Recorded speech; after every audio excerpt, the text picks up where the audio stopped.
Hello, I'm Dr. Kevin Morgan, consultant psychiatrist with Mental Health Services for Older People and the Memory Service here in Rotherham. This short video will demonstrate the use of the 6-item cognitive impairment test, or 6CIT. This is a quick, simple and widely used screening tool for the identification of patients with cognitive impairment. Using a cutoff of 8 or above, it is also highly sensitive and specific for the detection of patients with dementia, even at the milder end of the spectrum. Importantly, it's also largely unaffected by educational level and language ability, and so can be safely applied across the sort of population that we have here in Rotherham. I'll now hand over to Dr. Russell Brynes, who will demonstrate.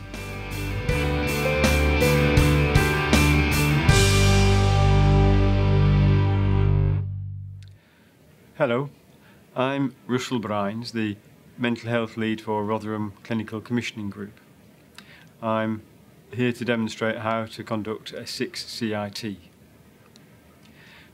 As we will be aware, patients will have different perceptions about what a test like this will mean for them.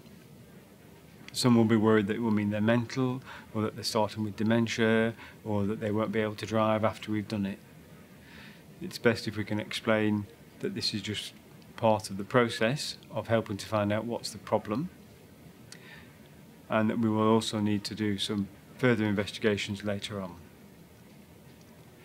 It helps if we can have a relaxing atmosphere and give the patient time to think about the questions and answer them at their own speed. Some of the questions will seem strange. Some of the patients occasionally get insulted by being asked to recite numbers backwards or tell us what year it is.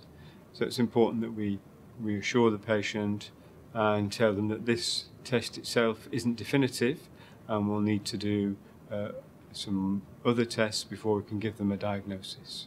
The first question is about orientation. What year is it? The exact year must be given.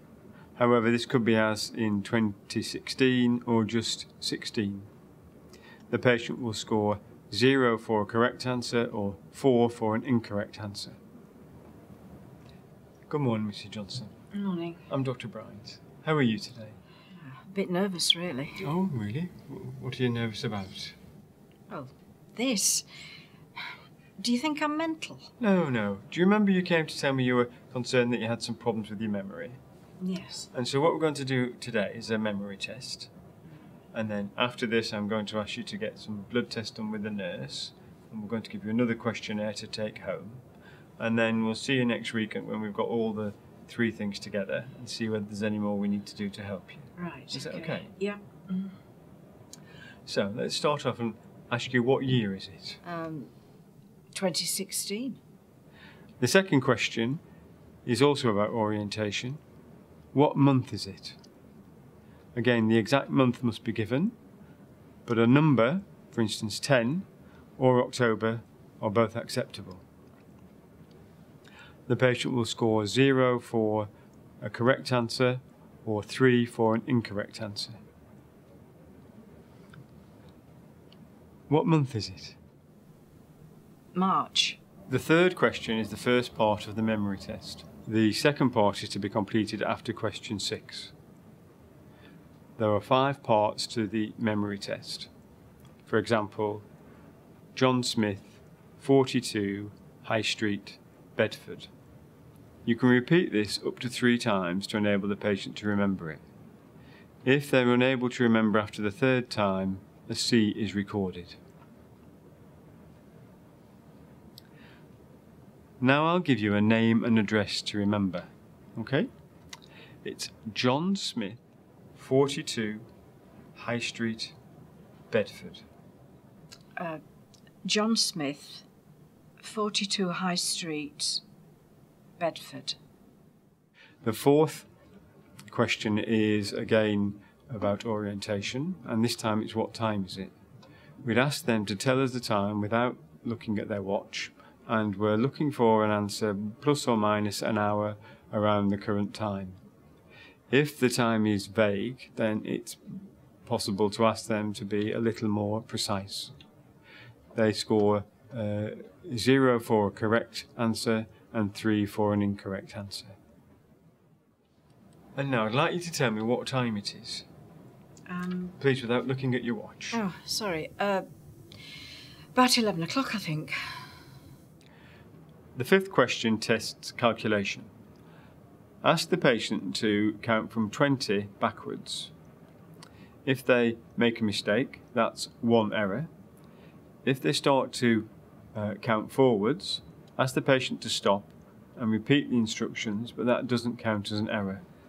They score 0 for correct answer, 2 points for one error, and 4 points for 2 errors.